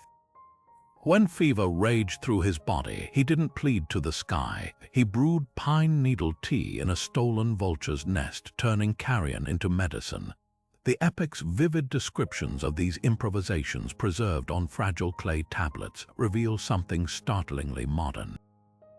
This isn't a hero relying on brute strength, but on desperate intellect, making him arguably literature's first survivalist protagonist. Then came the turning point, the moment Lugalbanda stumbled upon the nest of Anzu, the lion-headed thunderbird whose very feathers crackled with storm energy. Unlike later heroes who might slay such a beast, Lugalbanda did something radical. He nurtured it. Finding the divine chick wounded, he splintered its wing with tamarisk branches and fattened it on stolen mountain goat milk. This act of compassion unlocked his first divine intervention, not through prayer but through reciprocity. When Anzu's mother returned, she gifted him not just safe passage but supernatural speed, letting him cross 8 days' terrain in a single bound. The parallels to Gilgamesh are deliberate and profound. Where Lugalbanda tamed Anzu through kindness, his legendary son would later wrestle its kin, the monstrous Humbaba, through force. Both confront isolation, Lugalbanda physically, Gilgamesh emotionally after Enkidu's death. But the older tale's brilliance lies in its subtlety. The gods don't grandly announce their favor. They slip blessings into the cracks of human effort like sunlight through storm clouds. When Lugalbanda finally rejoins his brothers, his newfound abilities aren't flaunted, they're quietly deployed to secure victory, proving that true power doesn't need fanfare. Archaeologists have found fragments of this legend in Nippur's ruins, etched alongside accounting tablets, as if scribes paused between barley tallies to record this meditation on vulnerability. Modern readers might recognize its DNA in survival narratives from Robinson Crusoe to The Martian, but Lugalbanda's story carries an added dimension. His mountain isn't just an obstacle, it's the first classroom, teaching that divinity isn't just received, it's earned through the humility to learn from a broken winged bird, and the wit to turn a vulture's nest into a life-saving crucible. The waves lapped softly against the shores of ancient Hawaii, carrying with them the scent of fertile earth and the distant tang of iron, a reminder that even in paradise balance was never given, only fought for. At the heart of this delicate equilibrium stood Ku and Lono, twin pillars of Polynesian cosmology locked in an eternal dance of conflict and compromise. Ku, the god of war, his body etched with the scars of 1,000 battles, demanded strength, discipline, and the sharp edge of the spear. Lono, cloaked in mist and laden with ripe gourds, brought the gentle rains, the swelling harvest, and the rhythm of life itself. Their rivalry wasn't just a myth, it was the heartbeat of Hawaiian society, pulsing through every ritual, every season, and most powerfully through the sacred Makahiki festival. When the first rains of winter darkened the soil, a hush fell over the islands. For 4 lunar months, the priests of Lono took center stage, their staffs wrapped in white copper cloth, swaying like the stalks of newly planted taro. War clubs were hung up, and the fierce-eyed Ki statues of Ku were hidden beneath layers of bark cloth, symbolizing the god's temporary retreat. This was Makahiki, a time of games, of offering, of laughter echoing across the hills as men hurled polished stones in contests of strength and skill. But beneath the celebration thrummed a quiet tension because everyone knew this peace was fragile. The moment the season turned, Ku would return, his altars uncovered, his warriors retraining their bodies for the battles ahead. The festival wasn't just a pause, it was a sacred contract between opposing forces, a reminder that life couldn't thrive without both the spear and the plow. Archaeologists have unearthed intriguing evidence of this duality in the ruins of Heiau temples. At Payukohola on the Big Island, the stark, stepped platforms dedicated to Ku stand in stark contrast to the rounded, fertile curves of Lono's shrines near Kohala. Even the weapons tell a story. The lei o mano, shark-toothed clubs used in war, were stored away during Makahiki, replaced by the o digging sticks that broke earth for planting. The Hawaiians didn't see this cycle as a contradiction. It was the natural order. Just as the forest needed both fire and rain to regenerate, humanity needed both conflict and cultivation. But the most fascinating layer lies in the festival's climax. As Makahiki ended, a runner would circle the island with a staff topped with Lono's white banner, chased by warriors embodying Ku's return. The moment they caught him, the banner was torn down, not in violence but in ceremony. The message was clear: no season lasts forever, and even the gentlest god must yield to necessity. Today, modern Hawaiians still observe makahiki not as a relic but as a living lesson. The games continue, the chants still rise, and the descendants of those ancient priests whisper the same truth their ancestors knew. That true harmony isn't the absence of struggle, but the wisdom to know when to fight and when to let the land breathe. Ku and Lono's battle wasn't fought on some distant battlefield. It raged in every farmer's hand as he traded his spear for a hoe, in every chief's heart as he weighed the cost of expansion against the needs of his people. Their legacy isn't just in the stories, it's in the understanding that prosperity and protection are two sides of the same blade, and neither can be sharpened without the other. The Andes trembled beneath a sky turned black with wrath as Viracocha, the staff-wielding creator god of the Inca, summoned a deluge to drown his first flawed creations. This wasn't just any flood, it was a cosmic reset, a furious erasure of the ungainly giants who had trampled his divine order. According to Inca lore, these beings, the Nyapa runners, stood as tall as palm trees, their strength enough to hurl boulders like pebbles, their arrogance so vast they mocked the gods themselves. Viracocha's punishment was as precise as it was apocalyptic. Tidal waves taller than mountains surged from the Pacific, swallowing entire valleys, while torrents of liquid fire erupted from the earth, boiling rivers into steam. The few surviving giants fled to the highest peaks, their footprints fossilizing in stone as they ran, until even those lofty perches collapsed beneath them, leaving only scattered bones embedded in the cliffs as warning to future generations. But the real genius of this myth lies in its eerie echoes across Andean landscapes.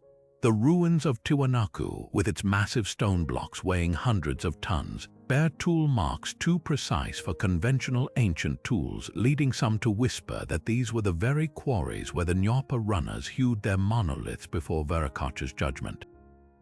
The Sacsayhuaman fortress near Cusco, its zigzagging walls built from stones so perfectly fitted a razor blade can't slip between them, seems almost designed by hands too large and strong to be human. Indigenous oral traditions recorded by Spanish chroniclers like Pedro Sarmiento de Gamboa explicitly linked these sites to the giants' downfall, suggesting the Inca wove their own history into the rubble of a lost pre-world. When the conquistadors arrived in the 16th century, they weaponized this myth.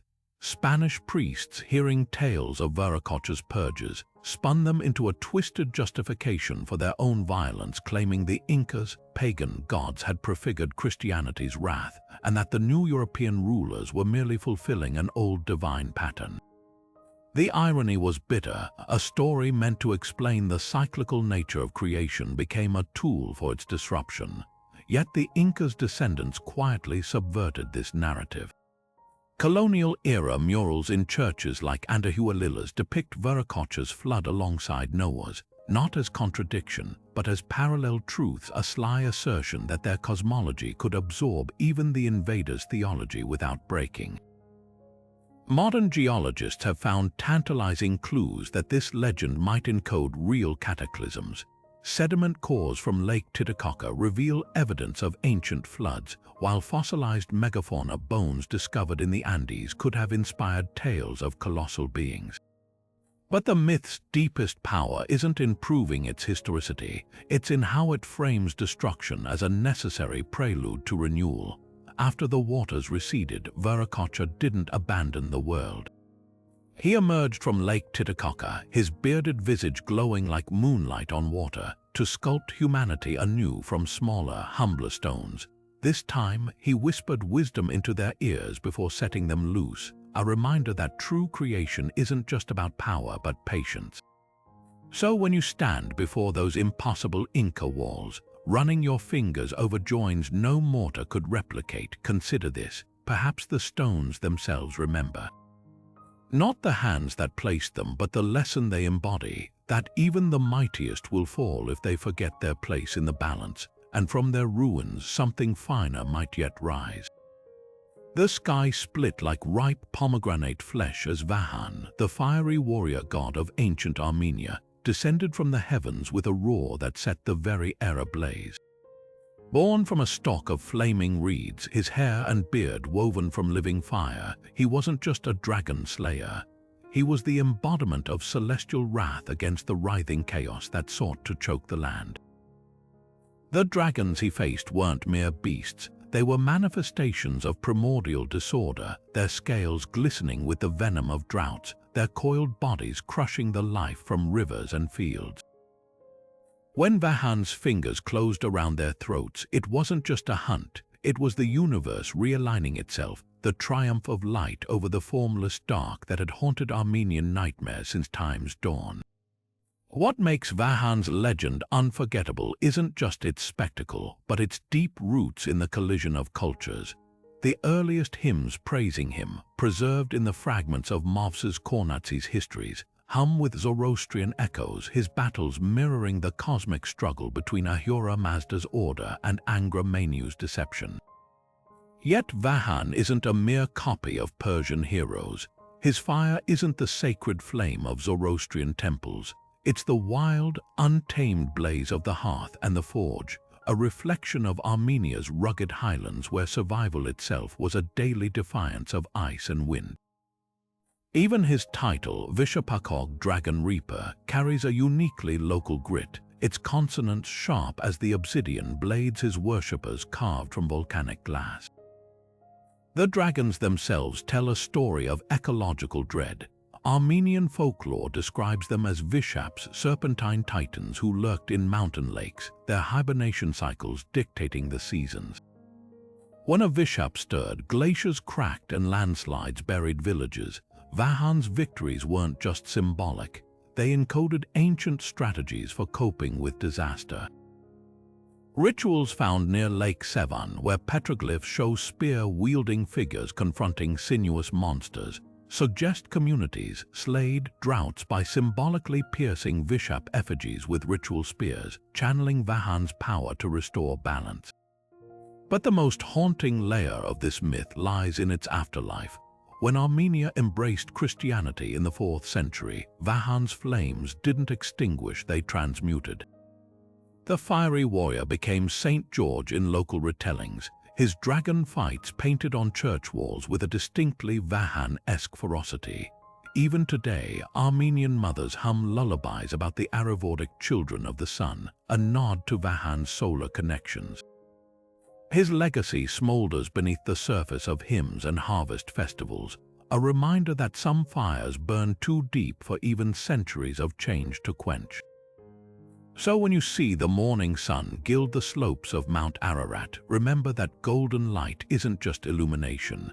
It's the last ember of a god's triumph, still warming the bones of the land he saved. And the dragons, they're not gone. They're biding their time in the deepest lakes, waiting for the day the fire falters. But for now, Vahan's watchful flame holds them at bay. Before time hardened into the shapes we know, when the world was soft as wet clay and shimmering with potential, the ancestral beings of the Australian Dreamtime waged wars not of destruction but of creation. The Wajil, that great serpentine spirit whose body pulses beneath the red earth even now, didn't slither across the land. She forged it, her massive coils pressing riverbeds into existence with every undulation, her scales sparking fires that hardened sandstone into cliffs. These weren't battles in the mortal sense, they were cosmic acts of artistry where conflict didn't scar the earth, it sculpted it. Take the story of Altjera, the sky father of the Arrernte people, whose clashes with the trickster Luru the poisonous snake shaped the MacDonnell Ranges. When Luru's venom threatened to drown the world in sickness, Altjera didn't merely strike him down, he wrestled the serpent into the earth with such force that the land buckled upward, forming those jagged ridges that catch the sunset like embers. Every gully and waterhole along those ranges tells a fragment of their struggle, not as wounds but as signatures. Indigenous elders still point to specific rock formations and say, here, Altjera's knee pressed into Luru's back.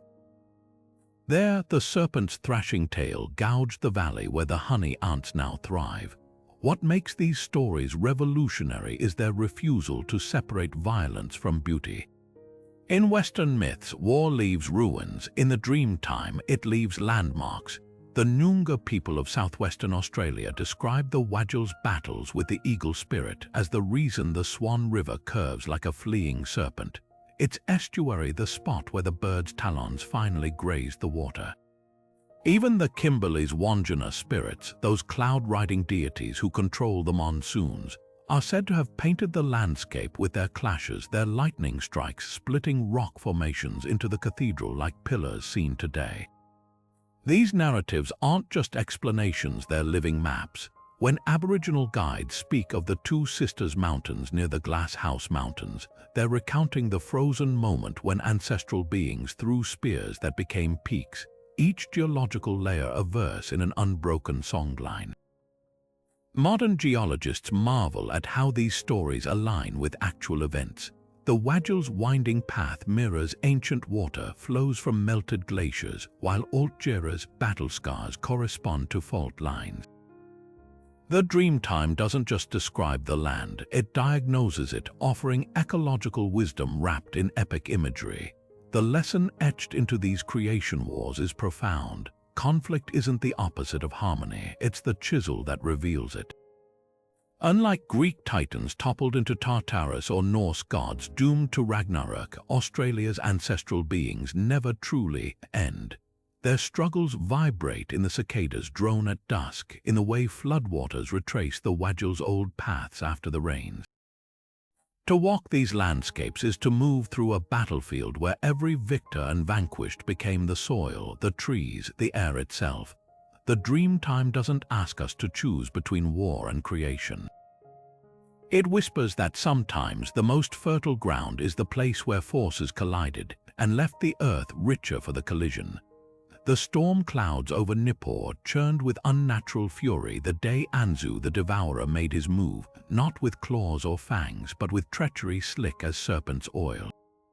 Perched in the sanctum of Enlil, king of the gods, the lion-headed thunderbird waited until the Lord of Winds doffed his crown to bathe, then seized the sacred tablet of destinies, the cosmic ledger that dictated the fates of gods and mortals alike. With its cuneiform carved power humming in his grasp, Anzu didn't just steal an object, he hijacked the very machinery of existence, silencing divine decrees with a single flap of his hurricane wings. Suddenly, rivers forgot their courses, kings woke to find their names erased from history, and the sun itself wavered in the sky, unsure whether to rise or set. Enter Ninurta, the god of agriculture and war, whose usual domain was barley fields and irrigation trenches. The gods turned to this unlikely hero not for brute strength, though his mace could shatter mountains, but for his intimate knowledge of systems. Where other deities saw only chaos, Ninurta recognized the theft as a cosmic imbalance, a disruption in the delicate equation that kept floods from drowning harvests and plagues from hollowing cities. His pursuit of Anzu wasn't a chase, it was a recalibration. Armed with the Shara, a talking mace wiser than any oracle, Ninurta tracked the thief to his mountain lair, where Anzu had already begun rewriting reality, inking his own name over the god's authority in celestial ink. Their battle defied the usual dragon slayer tropes. When Anzu unleashed the tablet's power to erase Ninurta's arrows mid-flight, the god adapted, not by overpowering but by outthinking. He loosed a barrage of arrows in patterns so complex, Anzu couldn't command the tablet quickly enough to vanish them all. One shaft struck true, piercing the thunderbird's wing, and in that moment of distraction, the Shara flew from Ninurta's grip like a guided missile, cracking Anzu's skull with a sound that echoed across all Mesopotamia. Yet the real victory came after the fight. Ninurta didn't destroy the tablet nor claim it for himself. He returned it to Enlil's sanctuary, restoring the balance of cosmic bureaucracy, a lesson that true order isn't about possession but stewardship. The ripples of this myth stretch further than Anzu ever flew. The Greeks would later echo it in Prometheus' theft of divine fire, the Norse in Odin's relentless quest for runic wisdom. Even the biblical tale of Lucifer's fall carries whispers of a lesser being grasping for power beyond his station. but Ninurta's legacy lingers most vividly in archaeology. Mesopotamian boundary stones often depict him standing atop a vanquished Anzu, a visual mantra that chaos might steal the rules, but civilization always demands them back. The next time you check your watch or trust the sunrise, remember somewhere in the marrow of history, a farmer turned hero fought to keep the gears of destiny turning. The mist clung to the slopes of Mount Tebek like a shroud the day Wanang, son of the Lord of Heaven, descended with 3 celestial seals and an unshakable mandate to build a kingdom where gods walked among mortals. But this wasn't just a divine colonization. It was a test of primordial wills, a showdown between the untamed wilderness and the ordered light of civilization. The mountain's first inhabitants weren't human. They were a tiger and a bear, creatures of tooth and claw who gazed up at the radiant prince with equal parts hunger and curiosity. What unfolded next would become the sacred DNA of Korea itself, a myth where survival, transformation, and sacrifice weren't just themes, they were the very ingredients of nationhood. The bear and tiger weren't mere animals in this drama. They embodied 2 paths for the land's future. The tiger, all prowling instinct and impatience, would later flee the ordeal Wanang set before them. But the she-bear, patient, steadfast, endured. For 21 days she crouched in a sunless cave with nothing but a bundle of mugwort and 20 cloves of garlic, her fur matted with sweat, her stomach gnawing itself in agony. This wasn't just a test of hunger, it was a trial by purification, a stripping away of brute nature to make space for something new. When she finally stumbled into the sunlight, her body wasn't just thinner, it was changed. The sagging shoulders straightened into human form, the claws softened into delicate fingers, and where growls once rumbled, a woman's voice now spoke her first words, gratitude. Wanang's union with this bear-turned woman, Unnayo, wasn't merely romantic, it was alchemical. Their son Dangun, born under a sacred sandalwood tree, became the first ruler of Gojosian in 2333 BC, a date still celebrated as National Foundation Day. But the genius of this myth lies in its layers. The tiger's failure isn't villainized, it's a reminder that not all forces can or should be civilized.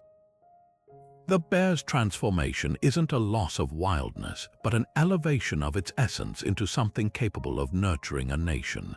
Even the mugwort and garlic carry meaning, plants still used in Korean rituals today, bridging myth and medicine.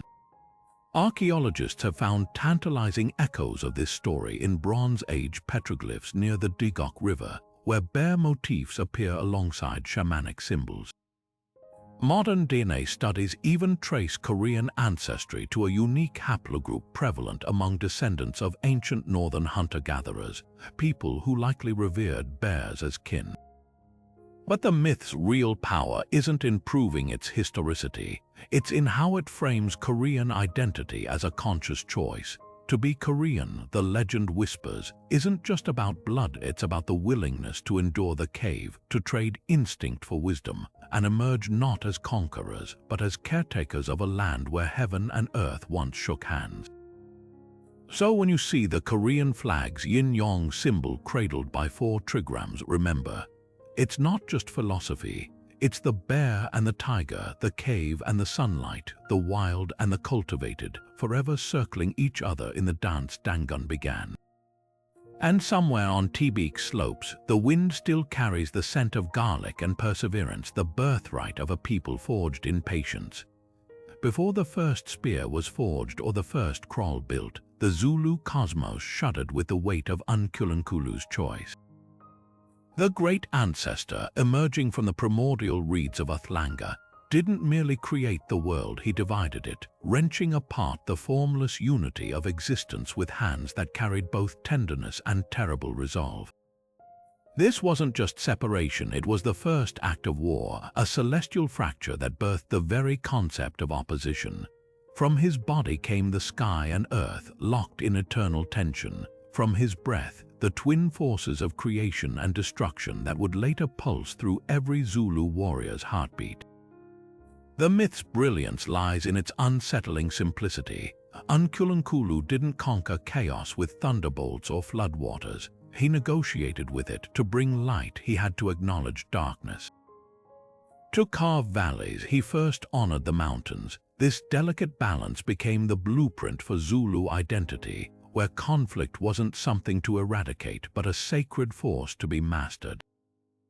Shoka's legendary military reforms, the short stabbing spear, the buffalo horn formation, didn't emerge from a vacuum. They were earthly echoes of that primordial moment when the Creator himself weighed division against unity and chose the knife's edge between them. Archaeologists have traced this philosophy to Iron Age settlements like Ndondondweyne, where ritual deposits show equal reverence for hunting weapons and farming tools, a material testament to the belief that growth requires both blade and seed.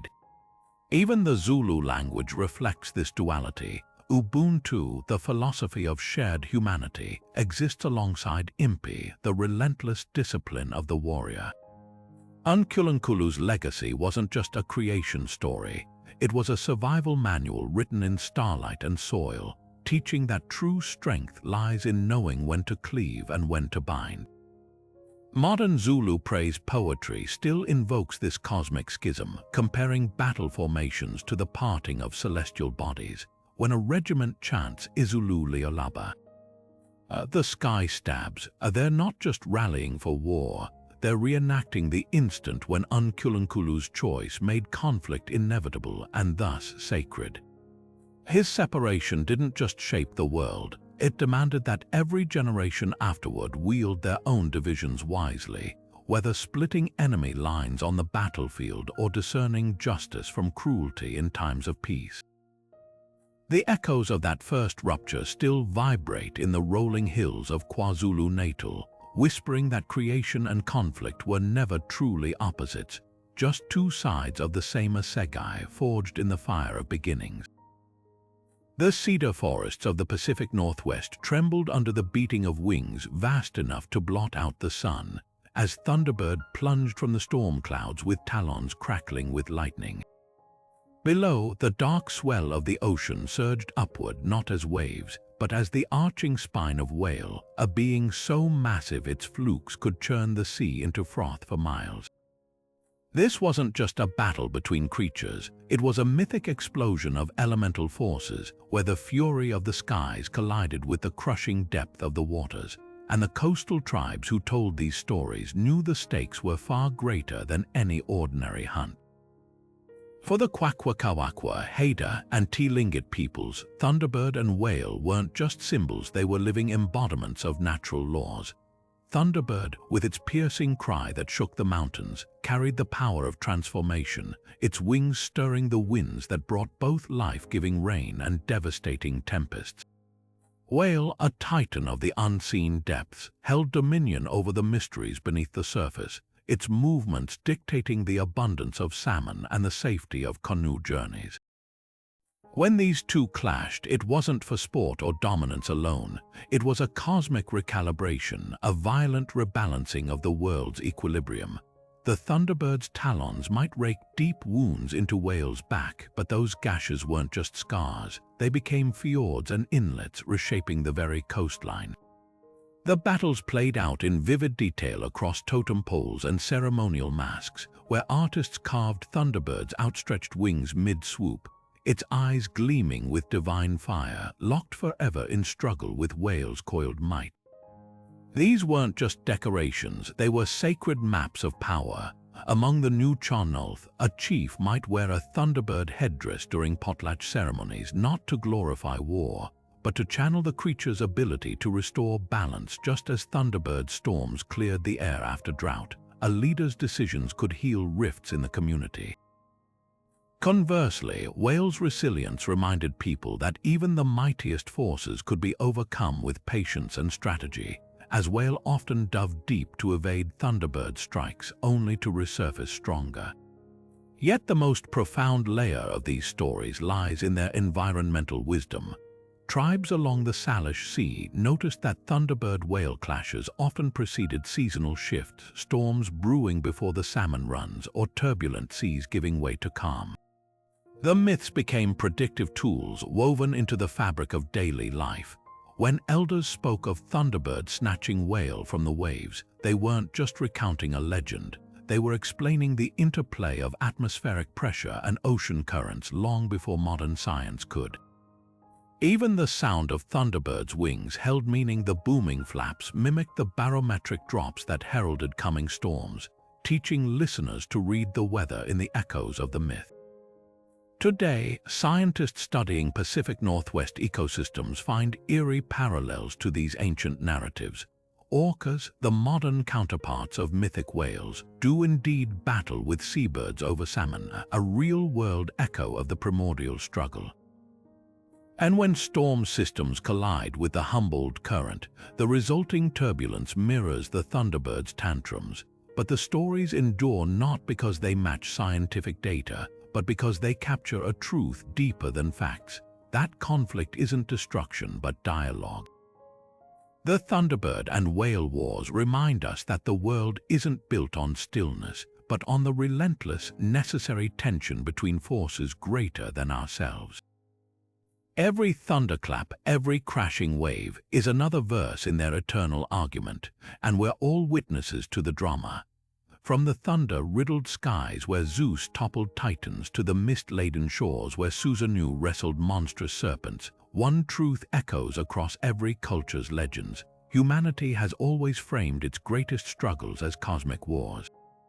These aren't just stories, they're the lifeblood of civilizations, pulsing with the same urgent questions. What does it mean to conquer chaos? Can order ever truly win, or is the fight itself the point? The Norse answered with Ragnarök's cyclical flames, the Aztecs with gods who fed the sun their own blood, and the Māori with mountain spirits whose clashes shaped the land itself. Every culture carved its fears and hopes into these battles, turning mud and starlight into something immortal. Yet for all their dazzling differences, these myths share a haunting kinship. Whether it's the Babylonian Marduk slicing Tiamat's corpse into creation, or the Zulu Unkulunkulu cleaving unity into sky and earth, the message is universal. Existence is forged in conflict. The Greeks called it Titanomachy, the Celts named it Mag Two-Wired, and the Inuit saw it in thunderbirds' talons raking whales' back, each story a masterclass in turning violence into meaning. Even the endings whisper the same paradox: victory is never clean. The Tuatha De Danan's triumph left Ireland forever entwined with Fomorian darkness, just as Rostam's heartbreaking slaying of Sohrab proved that even heroes pay prices too steep for glory. What makes these legends timeless isn't their spectacle, but their honesty. They don't promise happy endings, they promise catharsis. When Hwanung's bear endured her cave of hunger to become human, or when Hunahpu and Exbalank tricked the lords of death with laughter, they gave audiences something more valuable than escapism, a roadmap for resilience. These battles remind us that chaos isn't the enemy, it's the raw material of transformation. The next time you face your own struggles, big or small, remember, you're walking the same path as the gods. Now we turn to you. Which of these legendary clashes resonated most? Was it the Maori's fiery mountains locked in eternal rivalry, or the dreamtime beings who turned their battles into landscapes?